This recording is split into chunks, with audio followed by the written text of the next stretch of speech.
for 10 years growing up, went to a couple captain's practices in college, decided, you know what, I'm not fast enough or dedicated enough to continue doing this at that point. So stopped swimming, kind of ran into a common problem that swimmers have, which is you still eat like a swimmer, but you stop swimming.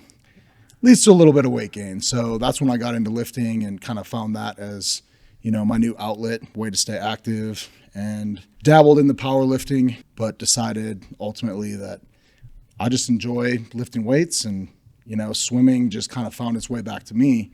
I moved out here to work at the Olympic Training Center in 2014, and that's when I met George and Anna Heidinger. They're the owners of Pikes Peak Athletics. Talked to them for a while, ended up being their strength coach for the swim team. And again, very unexpected. I thought that my swimming days were over. Wasn't really expecting to find a way back into the sport, but here I am. Was there another head coach before you? So as far as strength coaches go, no.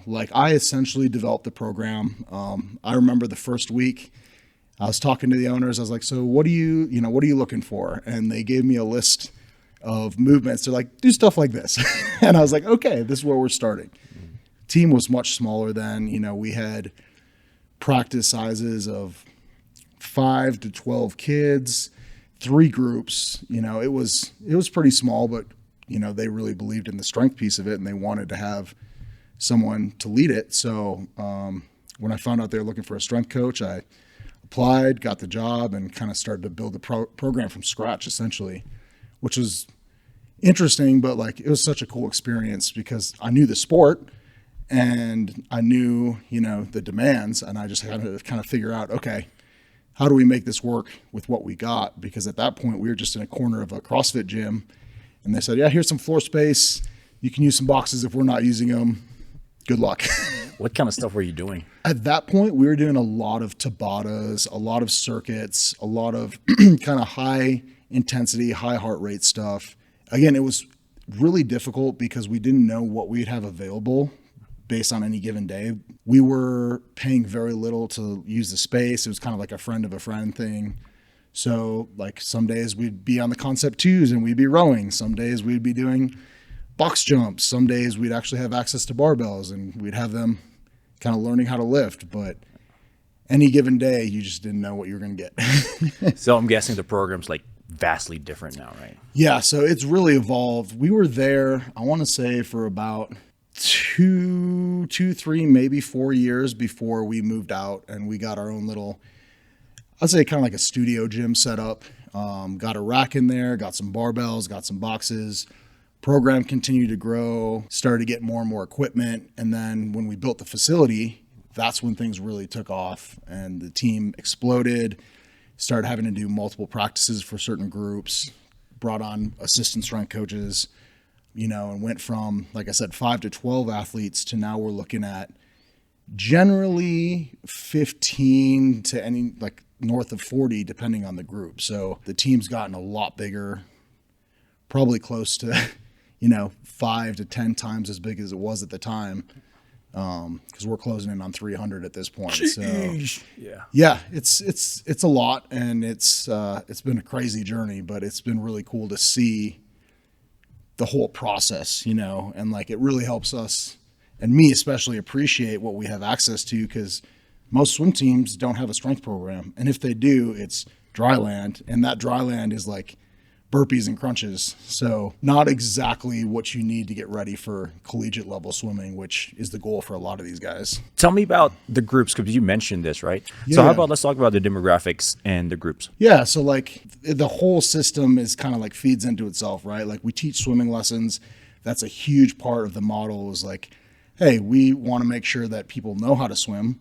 And then if they really enjoy it, then we kind of have this bridge program we call Base Camp, which feeds the kids that know how to swim into a more competitive swimming atmosphere. So that's getting them ready for starts and turns and things that maybe have less value in a swim lesson setting, but are super important if you're going to be a competitive swimmer.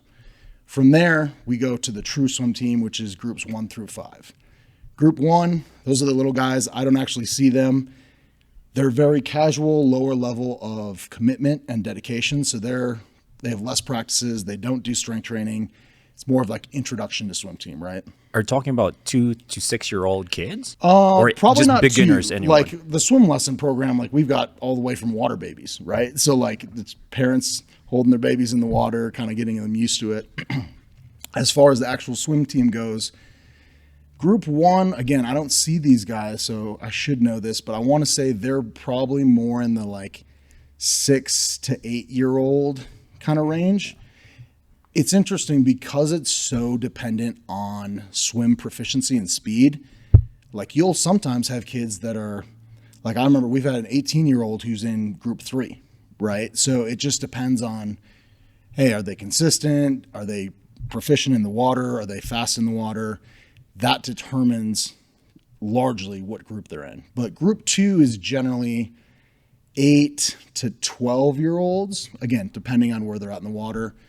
And they have strength once a week. They're just learning how to move on land. So this is something that I wish I had back when I swam, because a lot of these kids, that's all they're doing. They're just doing swim, single sport athletes, and they miss this land-based activity, right? So they may be known for being a little awkward on land, a little clumsy, not super coordinated. We try to bridge that gap so that as they develop, they don't miss any of those periods where it's like, hey, you never learned how to skip, or you never learned how to throw or catch a ball, or you don't know how to crawl, like just basic things like that. So coordination exercises. Yeah, like we do a lot of ground-based movement. So like animal flow kind of stuff, bear crawls, crab walks, low grade plyometrics. But basically group 2 is just like, let's have fun. Let's get you into the gym atmosphere. Let's make sure that you don't miss those periods of life where you should just know how to move on land, especially with some of these kids. They don't even have recess at school anymore, which is crazy to me. I'm like, well, you're not getting play outside. We'll at least teach you how to move a little bit up in our gym. So How do you make it fun for them? everything is a game. You just got to turn everything into a game for them. You know, have some competitive elements for those who want it, but not so competitive that it turns off the kids that are like a little bit uncomfortable or a little bit unsure about their abilities. The unique thing about swimming is because their head's in the water when they're doing their water workouts, they don't get a ton of socialization, right? They don't have that interaction with their friends. They don't get to talk very much because it's just head in the water, go, go, go. So it's generally one of the kids' favorite parts just because they get to talk to their friends. So now when you put 40 of them in that 8 to 12 age group in a room, and it can get a little crazy, but again, like we're just trying to make a positive environment for them. We're really focused on that long-term athlete development. So like, we're not trying to be like, all right, you group 2ers, go, sprint until you puke. It's not about that. It's just having fun. I always try to end with a game, stuff like that. Yeah, I actually want to talk about that later because of, there are some coaches where they would just dose them with, Like just like really specific specificity and stuff, like where it's like, okay, your 10-year-old is beating all the other 10-year-olds, but they're also pouring 3 times as much time into their training, twice as much energy. And a lot of times it doesn't work out because these kids are burnt. By the time they get 18, they're like, well, I've been doing 20 hours of practice since I was 6 years old. Like, I'm ready to do something else. It's just not the move. And like, when you look at, if you pull the data and you look at Olympians who are successful, medalists, that kind of thing, it is predominantly multi-sport athletes, kids who were exposed to different sports, different types of athletics, like didn't go all into swimming at an early age. But sometimes it's hard to convince the parents that, hey, the best thing you can do for your kid to make them a good swimmer is let them do other things. Let them play soccer, get them into gymnastics, whatever it is, like expose them to different things, different movement patterns. So Tiger Woods was not the norm. It's not the norm still. Right. And like it does depend, right? Because like if you get exposed to the sport at an early age, you've got so much neuroplasticity, like you can pick up skills like that. I've seen kids pick up very complex movement patterns way faster than you'd ever expect, just because, that their brains are like that. They want to learn, they want to soak everything up. But if you fully commit, and it probably depends quite a bit on the sport, right? So something like swimming, definitely an advantage to start young, but it's not a deal breaker, right? Like if you're a very successful age group swimmer, let's say, again, state champion, 10 years old, your parents are like starting to buy tickets for the Olympics in 2032 or whatever it is, like it's probably not going to pan out because the high performers at an early age are almost never the high performers at the collegiate level, at the national level. So trying to remind the parents like, hey, this is just for fun. Like you can't get too serious about this. That's something that we try to be proactive about as well. Do you actually get parents like that, or they're like their kids are like 5, 6 years old, like she's gonna be Olympian? Way more often than you would think. And since our program has churned out multiple Olympic trial qualifiers, high level D1 recruits, that kind of thing, like I think a lot of times it's easy for them to get in their head and be like, oh, well, we're at the right program and my kid's already successful, so this is obviously going to happen. It's like, well, when your kid turns 13, they might decide that swimming is not their jam, and they want to do something else, or the pressure of you telling them that they're going to do X, Y, and Z, it's just not conducive for actually creating that type of athlete. So, it's definitely a thing, and I think that's probably real in any sport, but swimming's unique because it's a team sport, but it's also It's a team individual sport. I didn't. Oh, interesting. Well, Yeah. besides the relay, Right. So there's the relays, but there's a whole point system behind it, right? So like relays score lots of points. At the end of the meet, they'll score it and you score for your team that you're tied to, but then you also score as an individual. So it's an individual sport, but it's also a team sport, which is cool in a lot of ways, but it does put a lot of pressure on the athlete because your times are very black or white. This is what you did.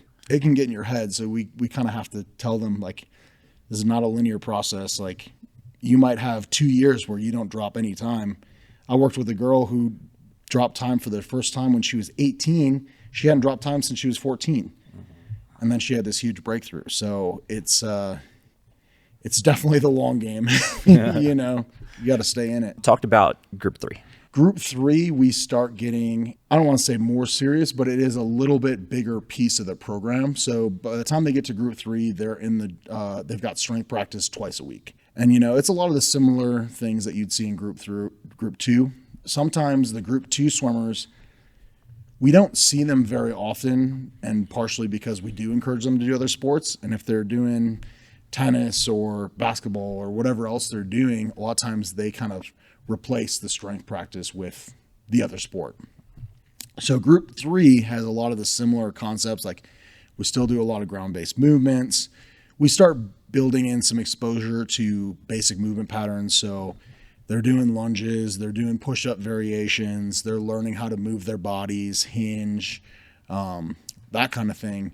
Still trying to have it fun, but we also add a little bit of a conditioning element in there. So we've got a hill outside the training center. We have them run the hill when it's, weather permitting, get them exposed to some higher intensity type stuff, but still like not touching the weights, just learning how to move their bodies, building some proprioception. Where is my body in space? Because it feels a lot different in the water than when they're on land.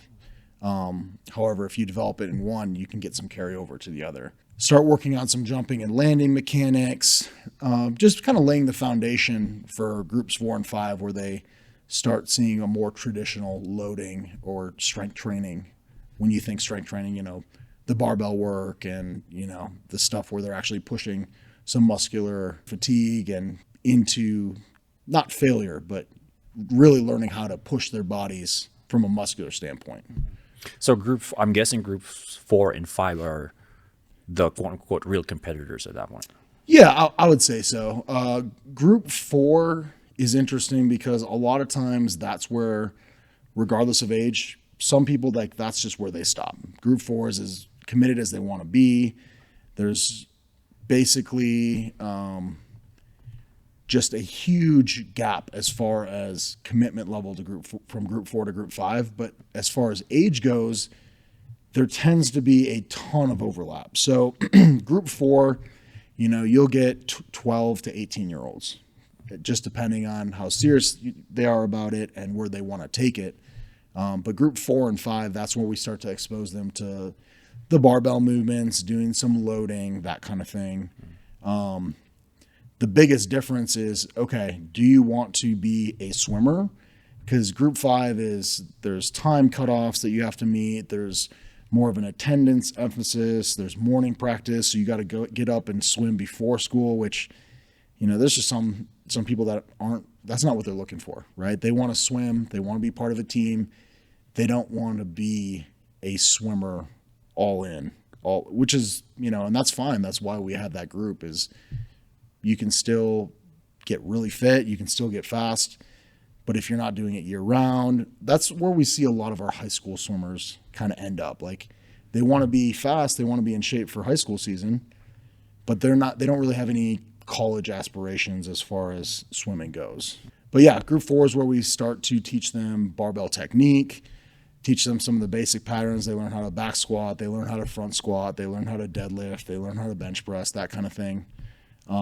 Not crazy heavy on the loads because we're more trying to prime the movement pattern and make sure that all the neuromuscular components are there so that when they do move to group 5, that's when we are strength training, like it gets heavy. We go through different phases. If you don't know the pattern, it's really hard to just integrate that athlete into a program that has, some percentage-based loading, some velocity-based loading, different phases, power work, plyometrics. Like it's the full deal. So group 4, you're still learning stuff.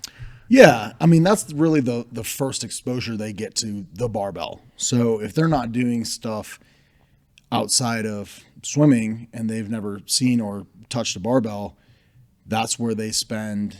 Generally kids will spend a year or two in group 4 before they go to group 5. Now, we do have the exception of like someone who transfers team, maybe they're 17 years old, right?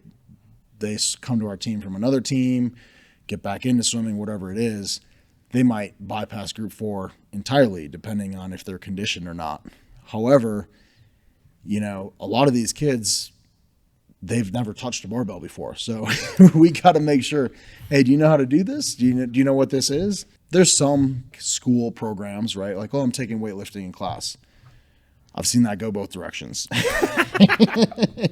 A lot of times they come in, I'm like, oh, great, you move awesome. And then there's times where I'm like, they have you doing cleans? You can't front squat. How are you clean? You know what I mean? So it's just, you never know what you're going to get. Generally speaking, this is, very general, but the kids that come through the entire program end up being the best movers because if you haven't kept up on the mobility, if you haven't been exposed to, all the things that go as far as setting the foundation to be like set up for strength training, you never know. Like mobility, and I could be off base, but from what I've seen, like a lot of these kids are moving less than they did 10, 20 years ago, spending more time on their phones. And, like I said, with recess kind of being phased out in a lot of these schools, it's like, oh, your mobility is just holding you back more than anything else, So if they've been in the program, we try to address that and stay on top of that. Whereas if they haven't,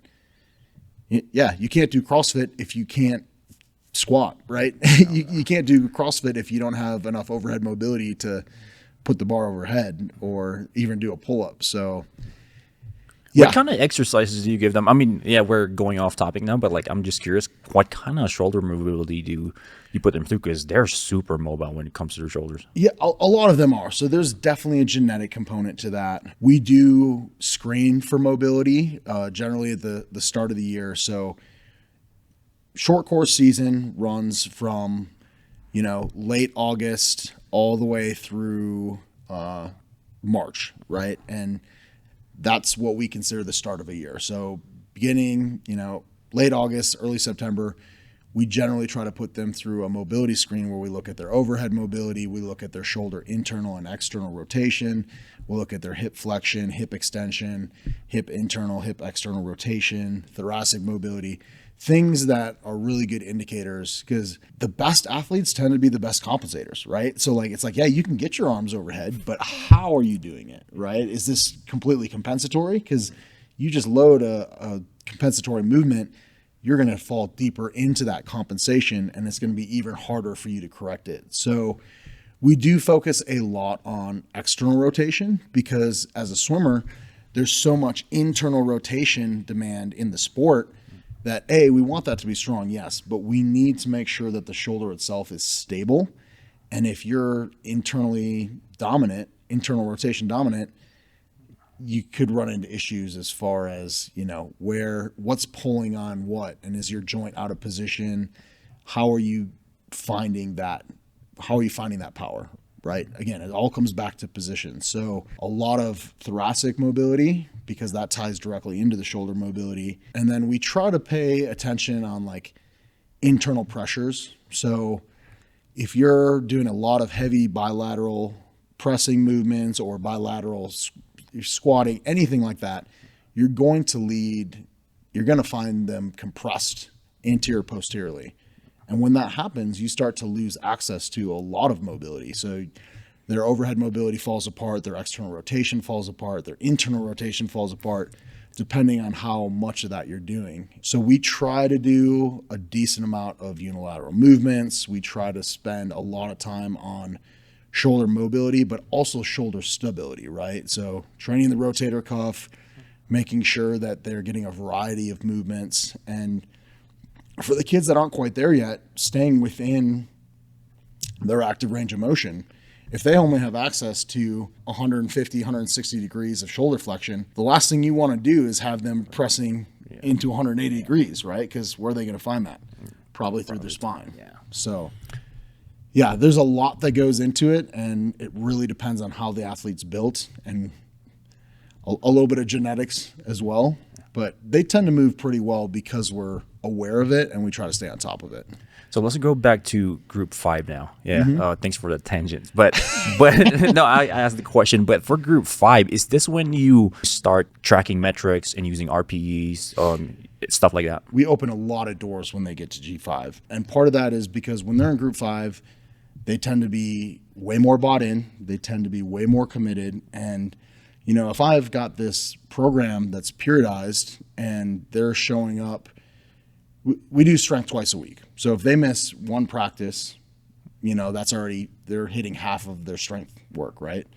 If they miss 2 practices or they miss a whole week, or if that's a consistent thing for them, you can't really build on that, right? Because they're going to come in at a part or like during a phase where they don't have the foundation for it. And that's just asking for an injury. Worst case scenario. Best case scenario, it just takes away from their performance because they don't, the fatigue is going to be so high without the consistency. So G5 is where we really start to introduce reps in reserve, rating of perceived exertion. Okay, here's the velocity target if we're at that phase of training, and teaching them, because if you don't know, you don't know, right? Like, was that hard for you? If they've never taken a movement to failure or near failure, they have no idea. And we'll see this, especially with the female athletes. They're not maybe as willing sometimes to push into it, and they kind of stop at a certain, let's say RPE 7. Like, that's about as far as they want to go. Don't get me wrong, there's plenty of our female athletes that are crazy strong and they really want to push it.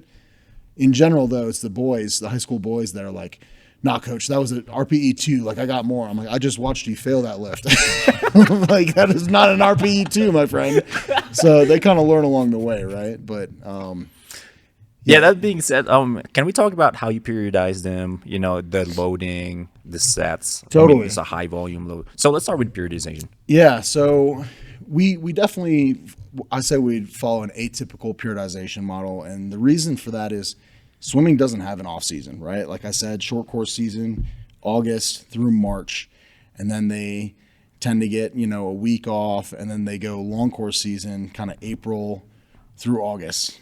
And, there's spring break in there and there's a couple breaks, but really they get 4 weeks off a year. That doesn't exactly lend itself to the typical preseason, in-season, off-season, kind of block. So we do more of, it's more of like a spectrum, right, that we're training and that we're periodizing through. And we're starting off, hey, let's just build that absolute strength. It is, in my opinion, one of the most important qualities because it can translate to basically anything you want it to, right? If you are unable to produce much force in the first place, you can't be powerful, right? If your force production is here, and that means, well, that's as much force as you can produce regardless of how fast you can produce it. If you bring your force production up here, now you can train the rate of force development so you can produce more and more power and tap into that force production even faster. So if we're going to be using endurance as an analogy, is that kind of like saying that's your base? Is that or base strength, something like that? Yeah, I mean, that's how we look at it for sure, because let's tap on endurance, right? So if your max force production is here, then you can probably produce this much force for a long period of time without getting super fatigued.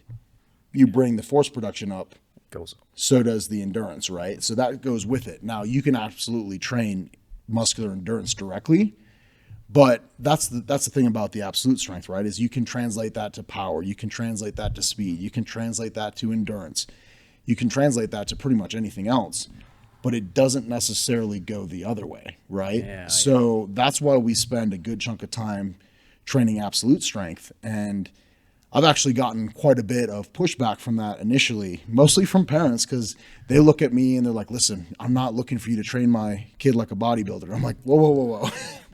Hold up. That's not at all what we're doing, I promise. And I'm like, I don't train them like I train. However, when they see the movements that we're doing at the loads that we're doing, people are like, well, what's the point? The water isn't that thick. You don't have to push against something that heavy, that slowly.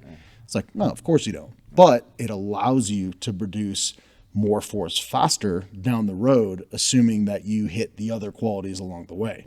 So after we kind of work our way out of that absolute strength, then we start moving more towards, now there's another one, there's strength speed, right? Which is moving lighter things faster, but still, a good amount of load to it. That's an area we don't spend a ton of time on, but past that, it's going to be speed strength. And that's where your power production is going to come in. That's going to be moving a lighter weight or a lighter load pretty fast, right? And if you're stronger, it's a lot easier to train speed strength because now you're able to produce more force. So the lighter loads will actually be faster as is. You spend time in that range. So we're talking like 60 to 70% of one rep max, for example. That's going to be a lot more transferable to the sport than the absolute strength is.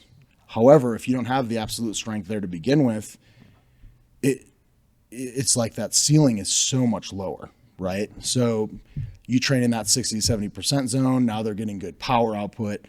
They're able to use that in the water. We'll go even past that and we'll start training like explosive strength or speed even, which is very light loads very, very quickly. Now, plyometrics, I kind of see as its own kind of side category, right? That's training the stretch shortening cycle.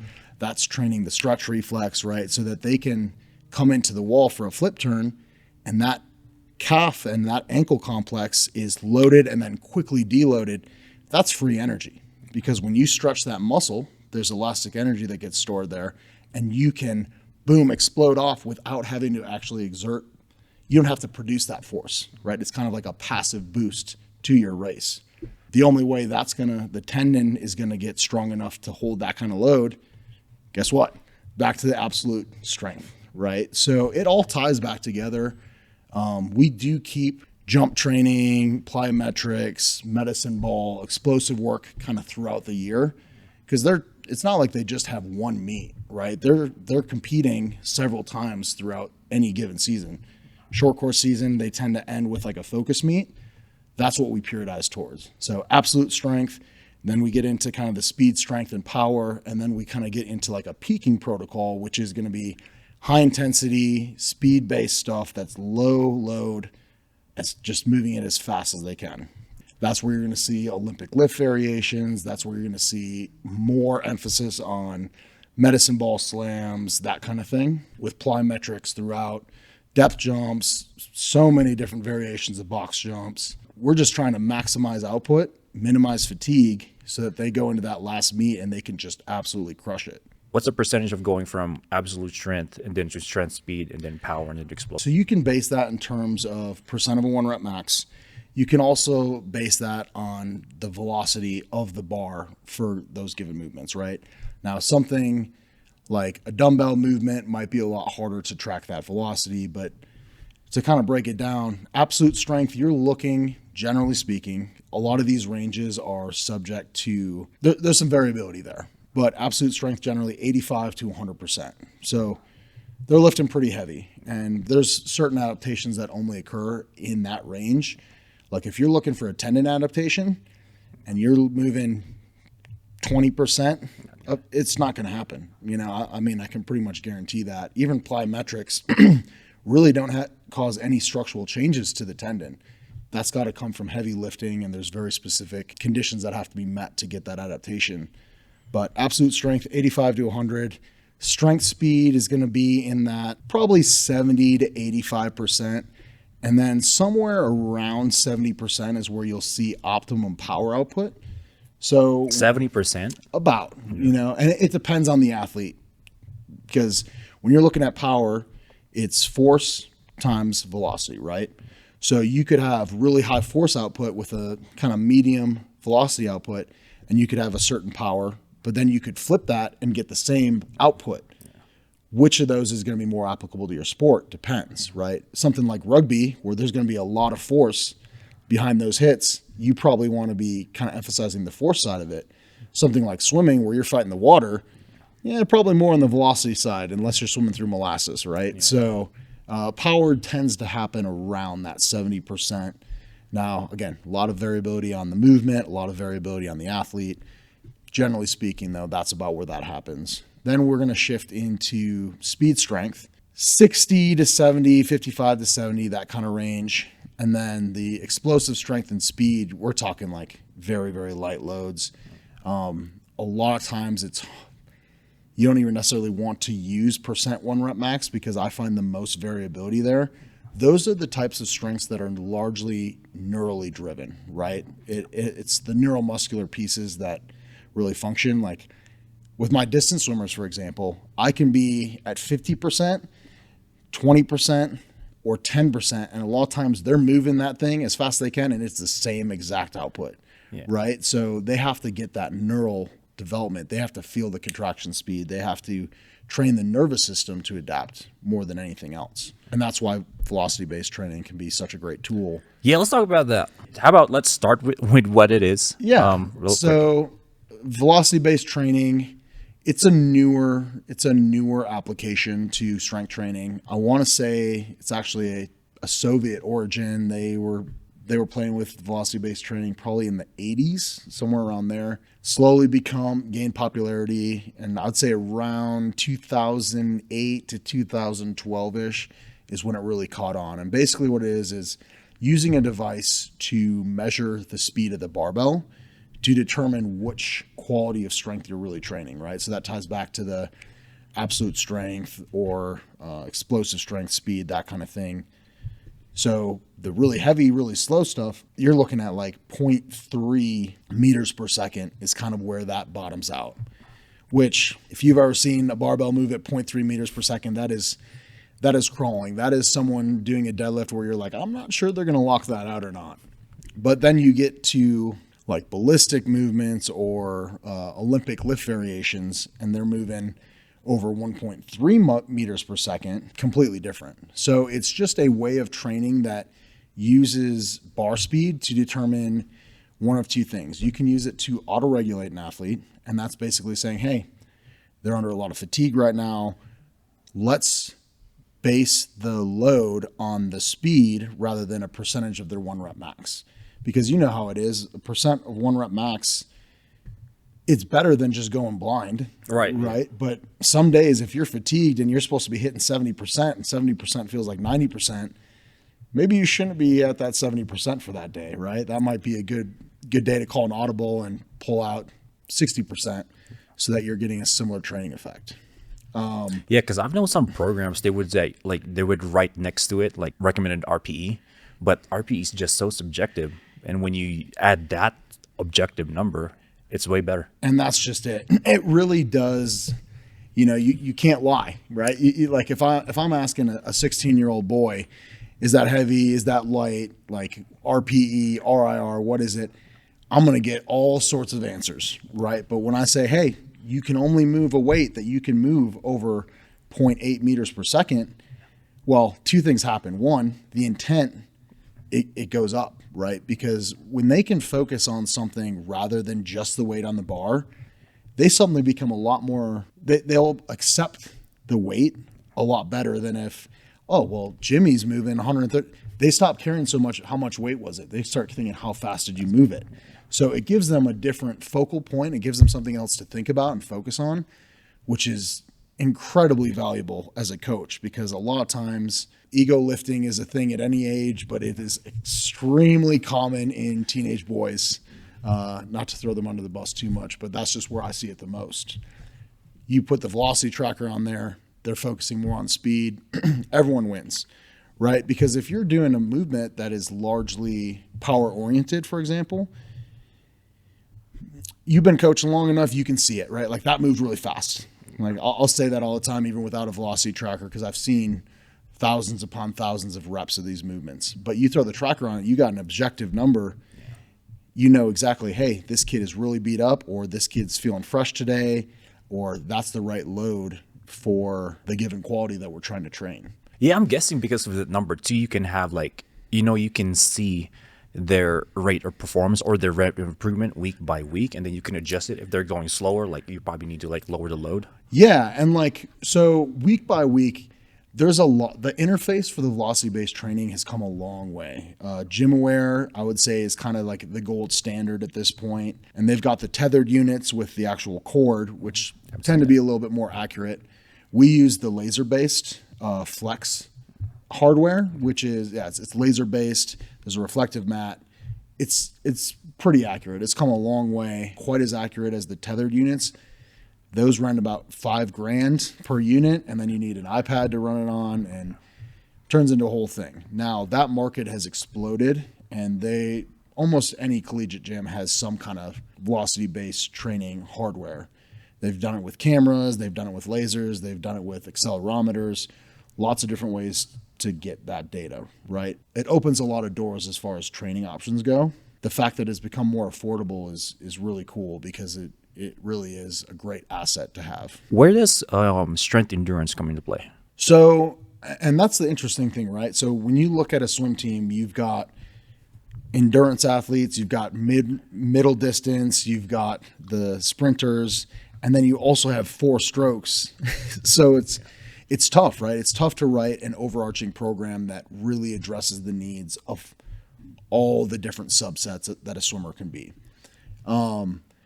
Now, generally speaking, we train our distance and our sprinters the same for the majority of the season. When we kind of start to get closer to that focus meet, that's where I'll start to break them into groups a little bit, and where maybe a sprinter is more focused on max force production, max force development, like they're trying to be fast, they're trying to be explosive. That's going to be less of a concern for an endurance swimmer, right? So they might have more sustained efforts. They might be looking more at the muscular endurance component of it. But like I said earlier, if they're getting stronger year after year, that's where you can really say, hey, any given stroke is taking up a lower percentage of your energy. Your swim economy, if you will, is actually improving. Now, you don't want to get an endurance swimmer turned into just a brick, like this massive human being. Let me tell you, swimming is not easy for me these days. It used to be a lot easier. Density is a real thing. Buoyancy is a real thing. The amount of drag you have from having a bigger body is real, right? So that's the other thing that people ask me about. It's like, hey, are you worried that they're getting too big? And I'm like, look on the national stage, look at some of those guys. They're not all monsters, but there's some monsters out there, right? So like, it depends on your event. Yeah, but Caleb Dressel. There was one picture I saw of him. I was like, holy crap. Yeah, he's jacked, right? Massive. He's a big dude. Yeah. Yeah. I mean, and when I worked at the Olympic Training Center, I got to see a lot of different shapes and sizes of swimmers. And at the end of the day, like, unless you're an endurance swimmer, like that's less of a concern for getting too muscular, right? So you do have to cater the training towards the individual, because some people, their genetics are like, yeah, they want to grow. That body just wants to put on lean mass. And it's like, well, okay, you're swimming a mile, it's a lot of weight you got to carry around, right? But if it's functional, if you put it in the right places, you put it on the back, you develop a strong core that maybe has a little bit more mass to it than you'd see for someone else, it's probably not going to be that big of a deal. Now, if they just get massive biceps, well, that's a different story, right? That might not be super conducive for being a fast swimmer. Let me know if this observation is pretty accurate, but I'm guessing the sprinters are generally bigger, and the endurance athletes, they're not. Totally. And again, a lot of that has to do with like, okay, if you're a sprinter, you've got to be pulling a lot of water, and you have to pull that water very, very quickly. And that doesn't happen without lean mass, right? Like if you can't pull more water faster, then you're getting beat. Buoyancy is less of concern. They're in the water some of those guys are in the water less than 20 seconds for a race. So they can handle it, right? They add some muscle, they pull more water. Now, as long as they maintain their mobility, which is incredibly important, they can handle it. A distance swimmer, buoyancy is a huge piece of that, right? So like if you get so dense and you get like really, really lean, you're not going to see like a super chiseled distance swimmer all that often, because without the body fat, now the amount of energy it takes to keep them on top of the water, it changes, and not for the better, right? Because they get more dense, and now they have to spend a lot more energy just to stay on top of the water. It's not going to be as beneficial for them. I remember working with this guy. He was a record holder at one point. He was a world record holder at one point. I wish I remember his name, but when I was interviewing him, he said that he hated doing strength work and would rather spend all the time in the water. I mean, what's your take on that? He's a 1500. I was going to say, well, it depends on your event, right? I actually, we've sent some swimmers to schools, and I've had them come back. We have a pretty good like alumni type feel, and like we always welcome the grads back to the program, especially in the summer. If they're, generally freshman, sophomore, sometimes even up to junior year, they'll come home, be with mom and dad, want to swim on a team. They'll come back to PPA. And I remember more than once I've heard them say, oh, the distance swimmers don't lift. And I'm just thinking, okay, well, at the very least, a distance swimmer has, so many walls, like even if it's just training that explosive power that is specific joint angles for a flip turn, that's free energy off of every wall, right? So definitely wouldn't go that far just to say that distance swimmers shouldn't do strength training, but I would say that it's going to have a greater impact in general on a sprinter.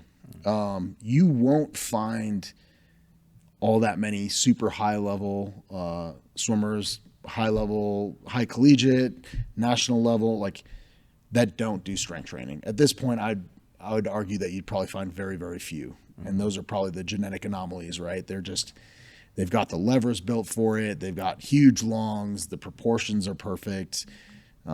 He had that. He was like that. That was his body. Yeah. And do you remember when he held records? I was at Tokyo Pan Pacs. He was in Pan Pacs. 2018. Okay. Yeah, and I think in general, like I don't know if you follow the sport, you'll notice that records are just dropping like crazy lately. And I think a big part of that is because the emphasis on the strength work has completely changed. Like when I swam way back in the day, like, yeah, we were doing some lunges on deck, maybe doing some crunches. Like it wasn't really strength work. You know what I mean? So, but now like collegiate programs, you're going to be lifting, right? Maybe unless you're a distance swimmer, apparently, then maybe at the wrong school, you won't be lifting there. So let's go back to the short course and the long courses, right? Yeah, your quote unquote, let's say seasons. Does it affect the performances of the sprinters if they're in the long course and vice versa? 100%, right? So it's interesting because it really depends on where their strengths come from. Short course is 25 yards, and the shortest race is a 50, right? So short course, that's down and back. Long course, it's a 50-meter pool, so that's an Olympic-sized pool. There's no walls. You dive in and you swim to the other side. That's it. So if you've got really strong walls, really strong underwaters, you're probably going to do a lot better in short course than long course, because you dive in, you get an underwater, you pop up, race to the other wall, flip turn, another underwater, pop up, race to the wall again. Completely changes it. I've known plenty of swimmers that are fantastic short course and kind of mediocre long course, and vice versa. Now, we do change the programming to account for, hey, in short course, there's twice as many walls as there are in long course. More emphasis on jumping, more emphasis on those joint angles for a flip turn or for the underwaters, versus long course. Okay, we got to focus more on sustained efforts at this point, because you're going twice as long. Actually, it's a little bit over twice as long just to get to that wall every time. If you're conditioned like a short course swimmer and you hop into long course, it's going to be shocking for you. It's going to feel a lot different, right? So in terms of strength, like how, because you said offline that because of how different these events are or these seasons are, the programming, the strength programming is different as well. Right. Can you walk me through those two differences? Yeah. So a lot of it, you can make up for a lot of it with changes in volume, right? So like I said, we always do some jump training throughout the year. We always do some power work throughout the year. Generally, we start after we do a warm up, we do a little bit of mobility work. And then when they're fresh, we'll always try to start with some power work, right? That's when it makes the most sense. If you're fatigued, you're not really training power, because you have to express as much force as possible, as quickly as possible. When you're fatigued, that's not possible. So we always do that year round, pretty much regardless. But when you get to long course season, it's like, okay, all of a sudden, the amount of energy and time that we put into wall specific stuff has less of a benefit. So for example, like our core work is probably going to get drawn out to longer times during long course, because your core has to sustain your body line, which is incredibly important in swimming. The better you sit in the water, the less energy you're spending and the faster you're traveling, right? If you got someone who's, their hips are sinking and they're swimming, they're fighting the water, as we call it, right? Or if you don't have enough endurance to keep the legs moving to keep you on top of the water, now you've got a real problem. So in general, everything shifts to more of an endurance focus in long course season than it is in short course season. What kind of workouts do you have in those long course seasons?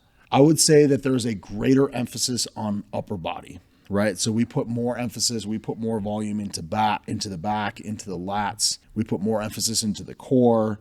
We do higher volume work. What does it mean to have higher volume for you guys?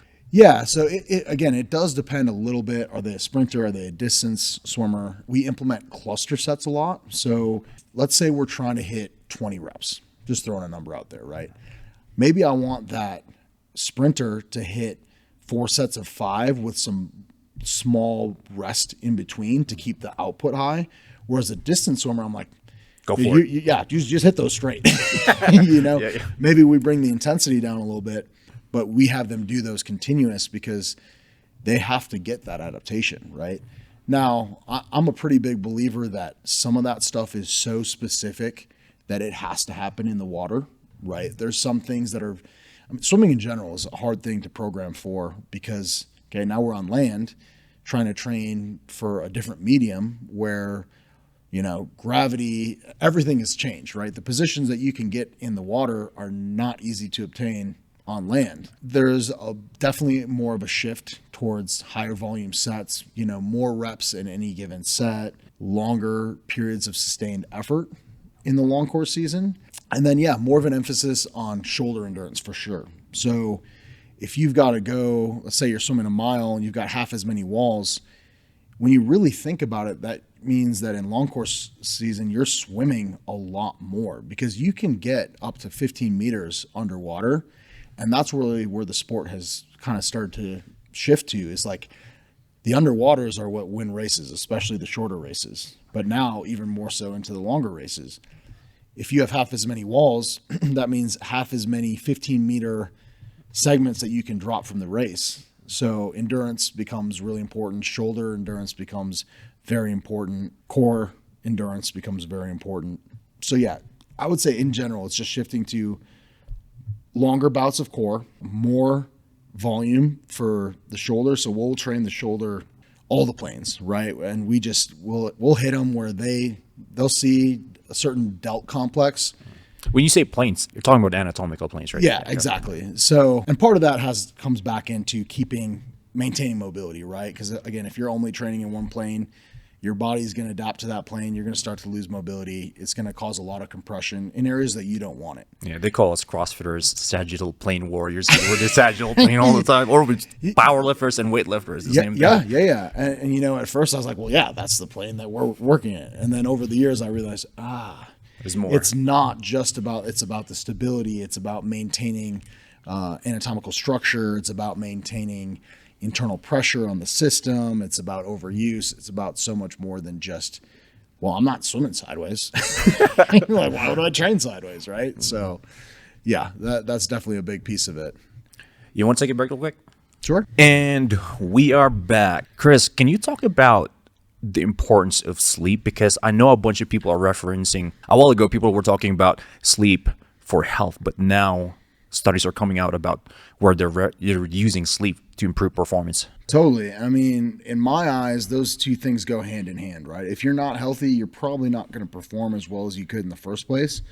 But sleep is especially a challenge for these swimmers, because when you've got morning practice that starts at 5:30 in the morning, and the night before your practice gets out at 7:45, 8 o'clock. Okay, we do the math there, and it's hard to even hit 8 hours, assuming you get out of the water at 8 o'clock. You're supposed to be back in the water at 5:30.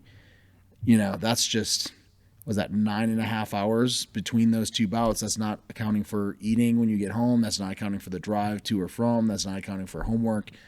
It's a struggle. It's a real struggle. And you throw a little TikTok doom scrolling on top of that, and there's too many of our athletes that are probably getting 5 to 7 hours of sleep a night when they should be getting over 8 to even ideally up to 10, right? So I don't have all the statistics memorized, but I know that they saw something like an 8% increase in 15-meter sprint speed for athletes when they were getting closer to 10 hours of sleep a night. 20% better reaction time, 10% faster off the walls during their turns, affects GPA. Some studies see almost doubling of injury risk when they're getting less than 6 hours of sleep a night, which sounds like, under 6, that's pretty easy to stay above 6. But for a lot of these guys, between a phone in their bedroom, TV in their bedroom, homework, early practice, late practice,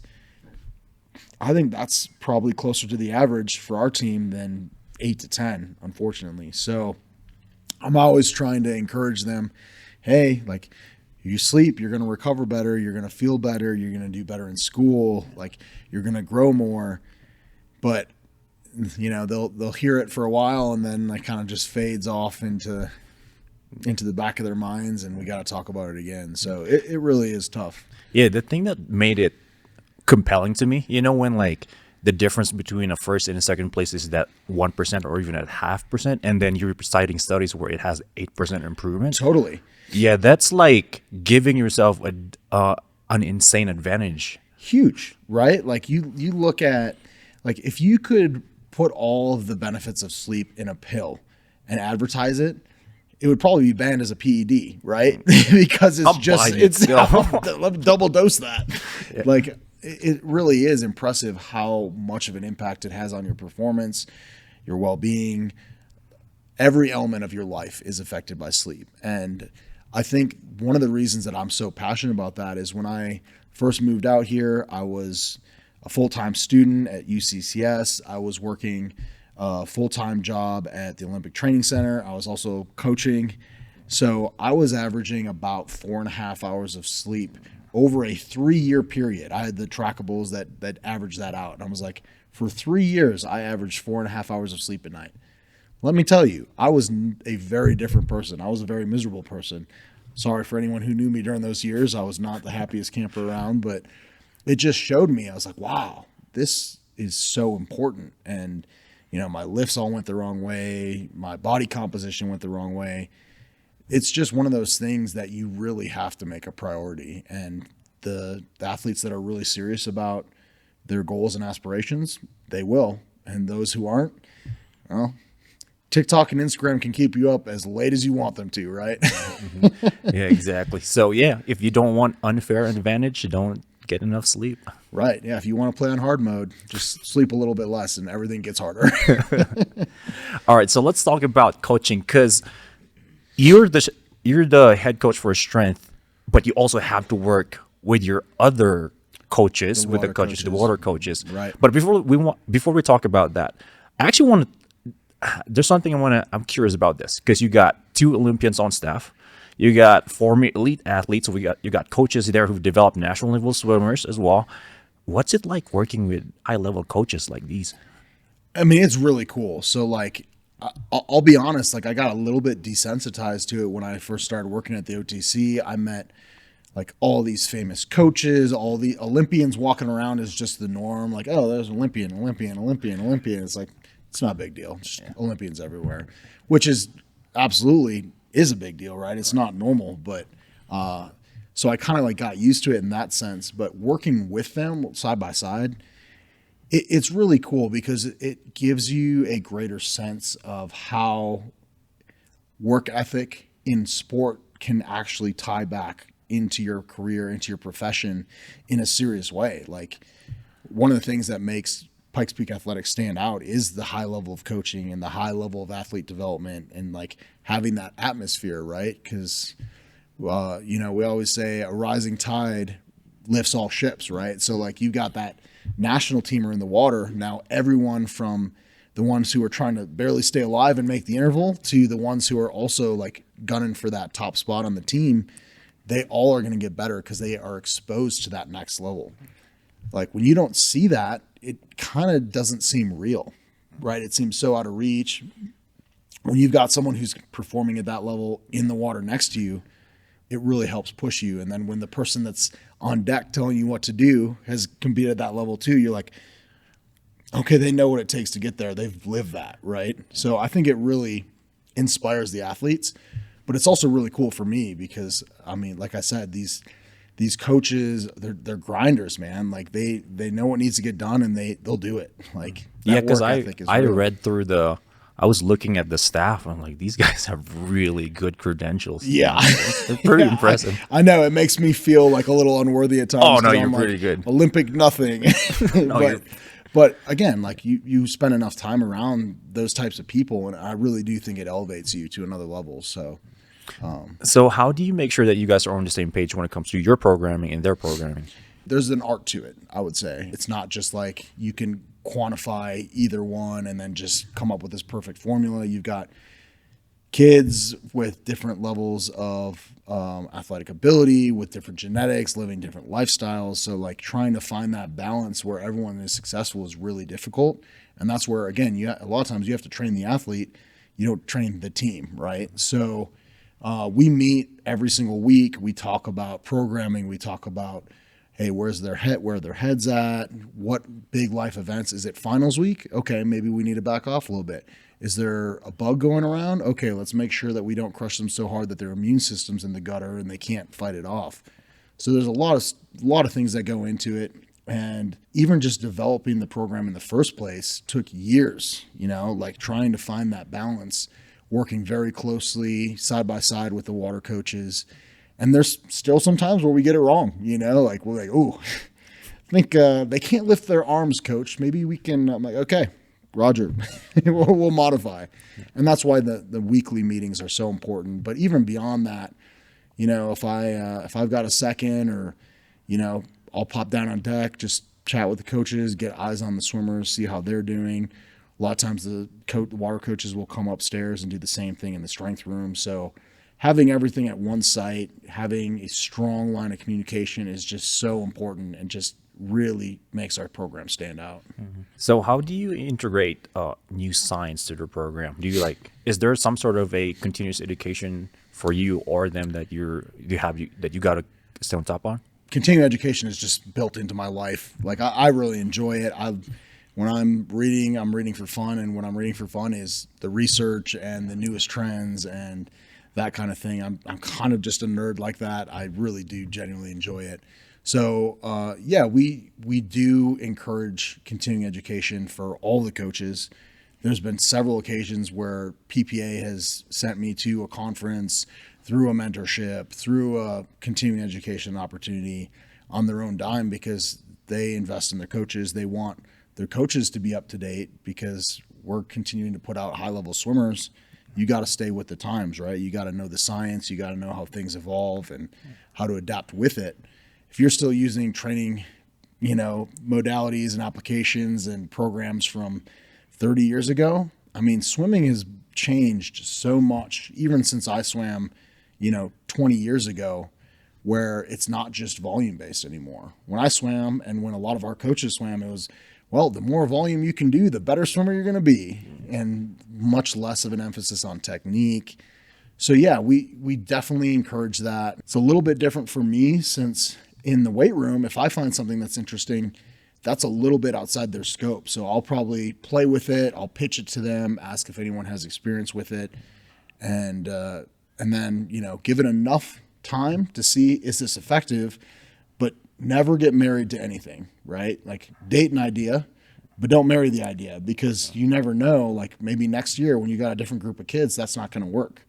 You got to constantly evolve it. If you have the exact same training plan year after year, that's a big red flag in my books, because you didn't have the same kids, you didn't have the same practices, you didn't have probably the same coaching staff. You got to evolve with the team, and you got to evolve with the science. Like, everything should be fluid. It should be changing. I was actually talking to someone not too long ago over here, and she said that there was a swim team who went to this strength program. They did a strength program somewhere. I don't remember. And they were like D1 athletes, and the strength program got them injured. So, yeah. So, Right. Have you heard of situations like that? What's the most egregious example that you've heard of or have seen that? Man, I'm trying to think, because like I said, like around here, most of the competitive teams that we swim against don't really have one. And if they do, it's different, right? Just because of accessibility, resource availability. Like, a strength coach on your staff is rare, I would say, at the club level for most teams, outside of like the big gold medal clubs, or the teams that are really putting out national level athletes, Olympic athletes on a regular basis. So swimming, I'd actually almost argue, goes the other way in the majority of cases, where, well, there's all these overuse injuries because they're not strong enough and they're not loading. I remember one team came through when I was working at the Olympic Training Center, and they were there for a 2-week camp. And I'm not exaggerating, when half of their team was on deck with ice packs on their shoulders. And I'm like, if that isn't a wake-up call that you got too much volume, not enough strength work, not enough stability work, not enough technique work, I don't know if that coach will ever wake up, right? So I haven't heard as much about the strength leading to injuries on the team, but I would argue that the majority of injuries that I deal with are things that happen in powder puff football at school, or I was sledding or snowboarding. Like, we're normally working around injuries that happen completely unrelated to the strength program or to the swim program. Every now and then you have a kid flip, turn, kick the wall hard, mess up something, or slip on the deck. But we've got a pretty good reputation for fixing shoulders and avoiding injuries rather than the other way around. So I don't know if I have a good example for you. Yeah, you're good there. You're good there. Yeah, because in our sport too, in CrossFit a while ago, because then when you're talking about volume, I mean, this was around 2018, 2017 when I first started. Metcons, 10 days per week. All day, every day, red baby. line. You're not puking if you're not on the floor. If you're not falling apart, then you're not working hard. Yeah, I was like, why am I not getting stronger? I'm working hard. Yeah. Well, and that, you got to have grit, right? And like, you can't pretend like there doesn't have to be that level of intensity. If you're not willing to work hard, if you're not willing to hurt, you're never going to reach your true potential. But if that's all you're willing to do, that's probably just going to take you to an early retirement. Hey, Chris, where can we find you? You can always find me at Pikes Peak Athletics. I pretty much live at that place. I'm on Instagram, but that's more of my powerlifting hobbyist stuff. Yeah, everyone go to his Instagram, see how much he lift weights. We've been teasing this. How much can you deadlift?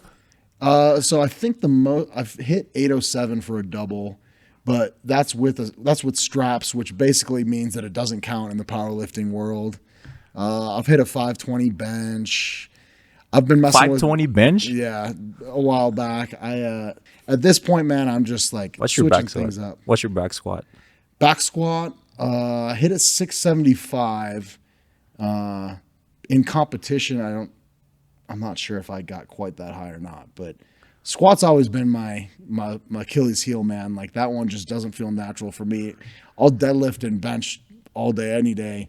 You throw a back squat at me and I'm not going to be smiling through it. Bro, most people can't deadlift over 600.